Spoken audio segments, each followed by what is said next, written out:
Ya, SEA Games 2015 memang sudah berlalu, tapi meninggalkan banyak sekali catatan, tidak hanya kekalahan dari timnas U23 Indonesia, tapi juga adanya kasus baru mengenai dugaan pengaturan skor yang membelit tim nasional U23 tersebut. Dikatakan ini yang melibatkan pelatih, para pemain, dan untuk kita mendapatkan pencerahan mengenai hal ini, pagi hari ini kami sudah mengundang pihak dari Kemenpora, seperti biasa, Pak Gatot Dewa Broto, selaku Deputi 5 Bidang Kemitraan dan Harmonisasi Kemenpora. Selamat pagi, Pak Gatot. Selamat pagi, Mas Adian.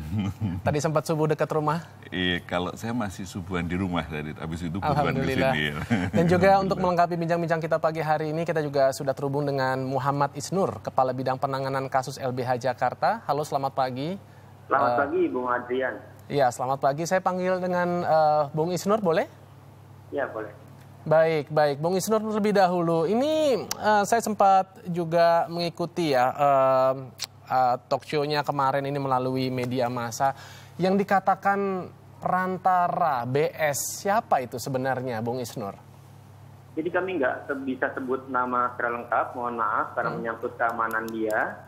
Tapi yang jelas dia mengaku kepada kami terlibat di dalam beberapa pengaturan pertandingan, pengaturan skor sejak tahun 2000 di Indonesia. Di berbagai klub dan berbagai liga atau divisi. Dan ketika kami menerima, tentu kami tidak percaya sepenuhnya. Dan kami menginginkan dia juga berkomitmen untuk membongkar ini kepada penegak hukum.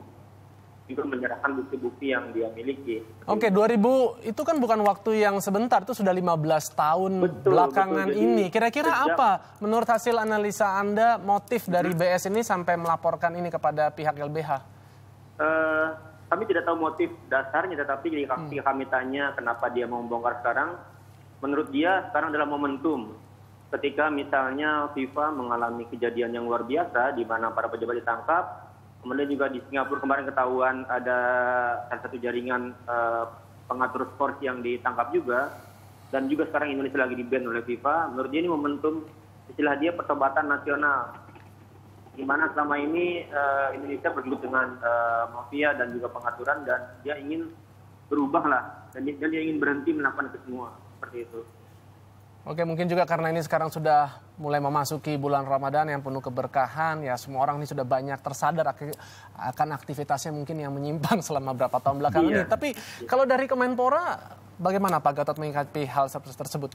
Ya, yang disampaikan Mas Isnur tadi perlu kami appreciate ya. Artinya kan selama ini, mohon maaf, ibaratnya kalau pengaturan skor itu kayak orang kentut tapi susah untuk dibuktikan gitu. Nah, tapi kembali ke masalah SEA Games kemarin, kalau memang itu betul, itu tentu saja sangat mengecewakan tidak hanya Kemenpora tetapi juga bangsa Indonesia pada umumnya.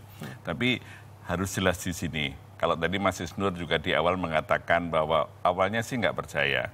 Mungkin di sini kita juga praduga tak bersalah. Apakah benar apa enggak? Harus diklirkan dulu. Karena kalau enggak, kasihan PSSI. Oke lah, kami sedang konflik dengan PSSI. Dalam konteks ini, tapi kami harus proporsional. Kasihan PSSI atau kasihan pemainnya. Tetapi ada tetapinya. Kalau memang betul-betul ini cukup bukti kuat, ini betul-betul harus sesuatu hal yang kami appreciate sekali lagi pada Mas Isnur dan teman-teman dari LBH untuk mengusut lebih lanjut. Karena bagi kami, Kemenpora khususnya pernah ada tim 9. Kami itu nggak kaget dengan yang namanya pengaturan skor. Kenapa Pak? Ya, kami pada akhir bulan Februari 2015 itu pernah memanggil seseorang itu melakukan penelitian dan lulus dari Fakultas Hukum UI, kalau nggak salah. Itu tesisnya itu tentang pengaturan skor.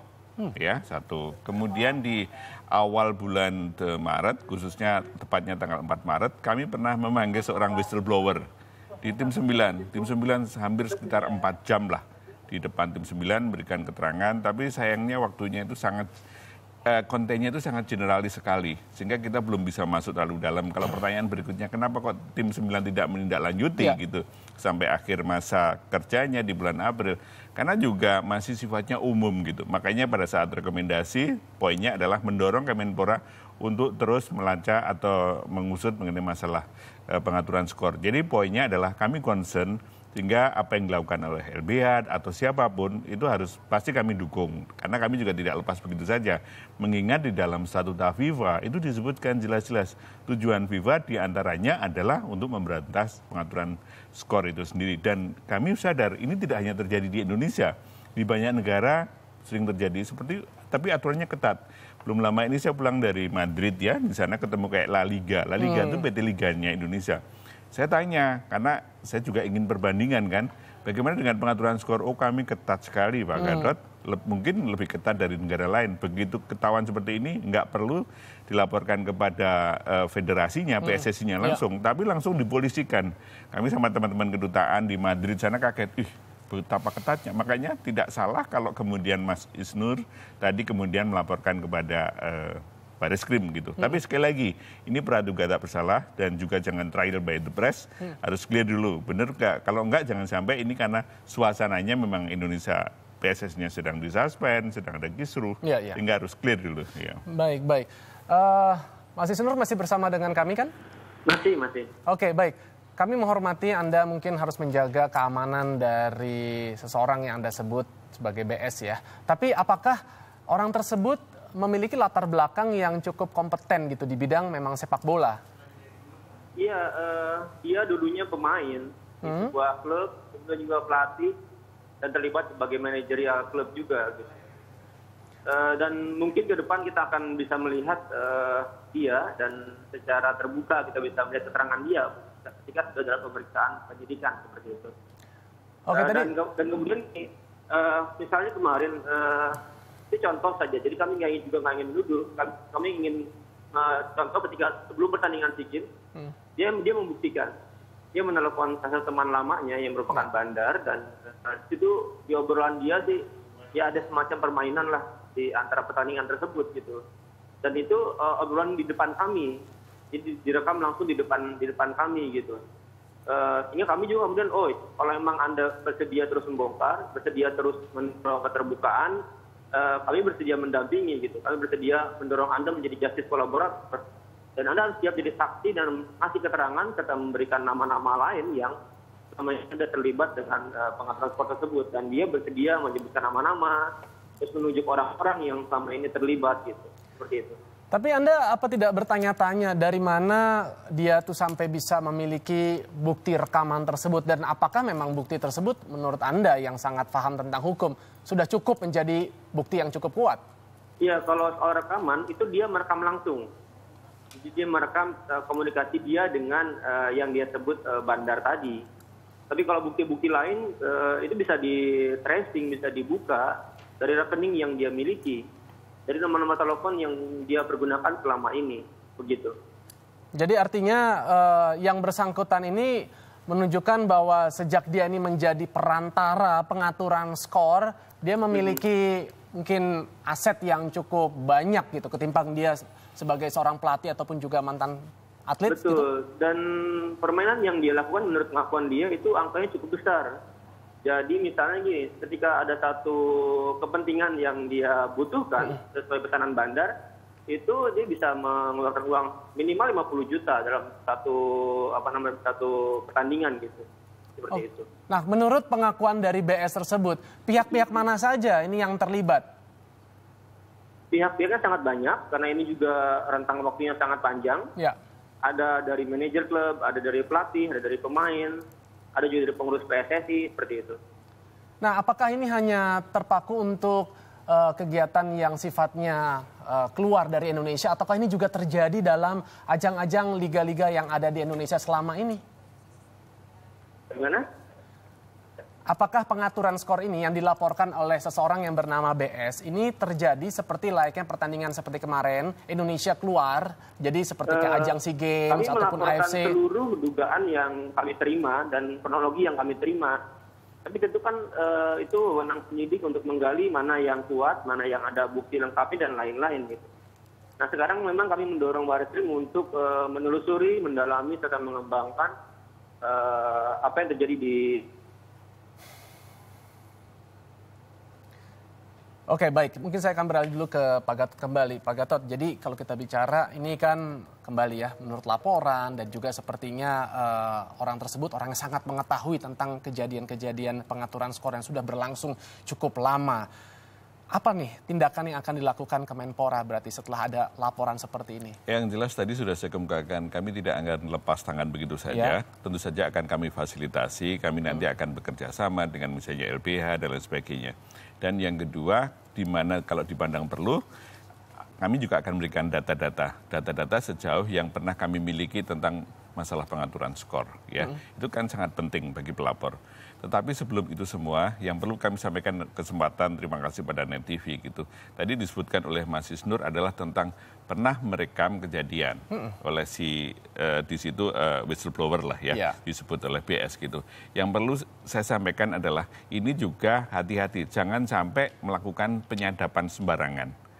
Ya ini pada konteks lain, tapi ini juga jangan sampai orang tujuannya baik. Oh ini mau mengetahui, menyadap apakah benar ada crime activity atau tidak untuk suatu kegiatan tertentu.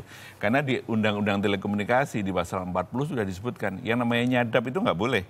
Di pasal 42 ayat 2 baru disebutkan boleh, dan itu pun hanya aparat penegak hukum. Aparat penegak hukum itu siapa saja, mulai dari jaksa, KPK, BIN, kemudian instansi yang terkait, itu hanya terbatas. Sehingga jangan sampai kemudian sesuatu yang tujuannya baik untuk keadilan itu menjadi tercemarkan oleh atau terpoison oleh karena kegiatan yang lain. Jadi kembali ke tadi, moga-moga apa yang dilakukan oleh BS tersebut tetap pada jalur hukum yang ada. Gitu. Jangan sampai malah menjadi cacat di tengah jalan. Gitu. Tapi apakah ini juga yang akhirnya menyebabkan Kemenpora membekukan PSSI? Saya kira alasannya bukan itu. Alasannya itu, ya? Waktu itu mungkin sama Mas Adian sudah berkali-kali saya katakan juga. Itu kan waktu itu kan ada SP1, ada SP2, SP3 gitu. Dan pada saat ada tim 9 pun tugasnya juga semata-mata masalah pengaturan skor, tapi banyak topik lainnya di baik. Tadi kan kalau dengan PSSI, tapi kalau dengan pemain, apabila nanti dalam perkembangan kasus ini gitu sudah terbukti nih ada pemain-pemain yang terlibat, kalau dari Kemenpora ada sanksi apa? Ya kalau sanksinya bukan dari Kemenpora, karena di Undang-Undang SKN Sistem Keluarga Nasional itu tidak disebut. Tapi akan kami kembalikan, mungkin Mas Isnur juga lebih tahu, pada KUHP yang ada. Kan di KUHP kan diatur tentang, tidak spesifik tentang pengaturan skor. Tapi kan ada yang pasal-pasal tertentu yang misalnya dikaitkan tentang penyuapan dan lain sebagainya. Tapi poinnya ini juga menjadi pelajaran calling time bagi kita semua, bahwa pengaturan skor itu ada. Selama ini kan banyak pihak yang membantah, enggak, Kemenpora nggak bisa membuktikan. Memang sejauh ini kami belum bisa membuktikan. Sampai kemudian ada orang yang berani melaporkan dan minta perlindungan kepada LBH. Gitu. Oke, lalu langkah LBH berikutnya apa nih Mas Isnur? Mas Isnur masih bergabung bersama kami? Oke, sayang sekali sambungannya terputus. Kita akan coba mungkin menghubungi untuk 1-2 pertanyaan terakhir. Kembali lagi ke Pak Gatot. Pak Gatot, jadi kalau begitu melihat dari banyak sekali kekisruhan seperti ini, kira-kira secara prioritas apa sih yang harus kita benahi jadi sekarang ini yang paling urgent ini? Masalah satu belum beres, timbul lagi masalah ini gitu kan. Bagaimana nih dengan sepak bola Indonesia nih ke depannya? Ya, saya kira kalau satu-satu mulai sudah terurai ya. Seperti Mas dengar pada tanggal 10 Juni yang lalu, itu Pak Menteri kan memenuhi undangan rapat kerja Komisi 10 DPR. Ya, betul. Salah satu kesimpulannya terkait dengan sepak bola. Sebetulnya rakernya tuh topiknya itu nggak ada hubungan dengan sepak bola. Itu raker rutin. Bagaimana kondisi aktual, existing program Kemenpora, ada SEA Games juga dan lain sebagainya. Tapi apa aja tuh yang dipaparkan oleh Kemenpora saat itu? Yang dipaparkan adalah tentang bagaimana program yang sedang berlangsung sekarang, kemudian tahun 2016 itu apa saja yang direncanakan, lalu bagaimana persiapan Asian Games 2018 dan lain sebagainya.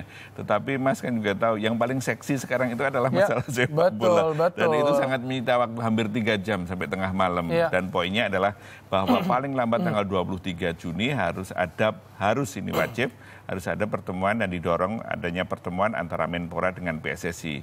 Topiknya 2 yang dibicarakan tentang masalah kelanjutan kompetisi, dan yang kedua adalah tentang bagaimana cara untuk kita terhindar kelanjutan dari sanksi FIFA. Dan insya Allah lah kami tetap komit, paling lambat tanggal 23, syukur lebih cepat, lebih bagus. Gitu. Baik. Pak Gatot, kita sekarang coba menghubungi lagi. Mas Isnur sudah bergabung bersama kita kembali? Ya. Alhamdulillah. Mas Isnur, tadi saya sempat menanyakan, lalu apa langkah LBH berikutnya? Tentu kami sekarang sudah berhubungan dengan hukum. Kami akan mendorong Barreskrim untuk mendalami dan membantu mereka untuk terus mengembangkan kasus-kasus ini. Tentu kepolisian membutuhkan nama-nama tambahan, membutuhkan bukti-bukti tambahan. Itu yang kami dorong untuk agar kepolisian mengembangkan ini. Dan kami juga ingin agar klien yang kami dampingi ini menjadi justice kolaborator. Dia pelaku, bahkan pelaku cukup besar, dan kemudian dia bersedia untuk memberikan banyak data, memberikan keterangan, dan kami harapkan ini jadi kolaborator seperti itu. Tapi domisili dari yang bersangkutan, maksudnya perantara BS ini ada di Jakarta, Mas Isnur? Ya, kami nggak sebutkan lokasinya di Indonesia ini, tapi kami merahasiakannya sementara ini. Tapi sejauh ini yang bersangkutan dalam keadaan yang aman artinya gitu ya? Ya aman. Makanya kami sedang cari waktu apakah memang diperlukan dia tampil dan bicara ke publik langsung seperti itu agar lebih kuat keterangannya. Nah, kami masih dalam pertimbangan di antara tim hukum.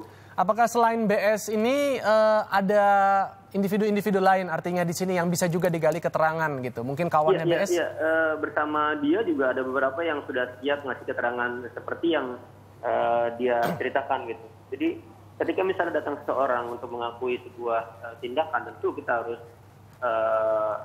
minta dia untuk mendukung keterangan dia. Minimal 2 saksi di mana dia terlibat pengaturan pertandingan misalnya. Kita minta namanya, kita minta apakah orang tersebut juga bersedia menjadi saksi dan memberikan keterangan gitu. Dan ketika dia berkomunikasi dengan orang-orang yang terlibat dengan dia dan kemudian orang-orang itu bersedia menjadi saksi, ini yang kami akhirnya bawa ke penyidik seperti itu. Baik, terima kasih banyak Mas Isnur. Tolong sampaikan rasa apresiasi kami tentunya juga pasti tentu dari pihak Kemenpora gitu ya. Terima kasih Mas Isnur. Atas upaya dari perantara BS yang Anda sebut ini untuk bisa mengungkap masalah pengaturan skor dan juga mungkin kebobrokan dalam dunia sepak bola yang seharusnya itu menjunjung tinggi nilai sportivitas ini. Tentunya ini merupakan tamparan tidak hanya bagi kita ini selaku penikmat sepak bola, tapi juga keluarga termasuk orang-orang yang selama ini hidup dari dunia sepak bola yang masih boleh katakan menjunjung tinggi sportivitas, kemudian juga kejujuran dan transparansi. Tapi tidak apa-apa, ini sebagai salah satu pembelajaran dari kita semua dan mungkin tepat sekali dengan di bulan Ramadan hal seperti ini bisa menjadi satu momentum atau titik balik ya untuk kebaikan kita semua, khususnya dunia sepak bola kita, Pak Gatot. Dan juga nih Pak Gatot, besok karena mau Ramadan, mohon maaf lahir dan batin ya Pak. Sama-sama, nanti malam ini ya, kalau ada salah-salah kata selama ini. Semoga puasa kita di bulan yang penuh berkah, rohmah itu mendapatkan ridho dari Allah Subhanahu wa taala. Amin, amin. Salam hormat.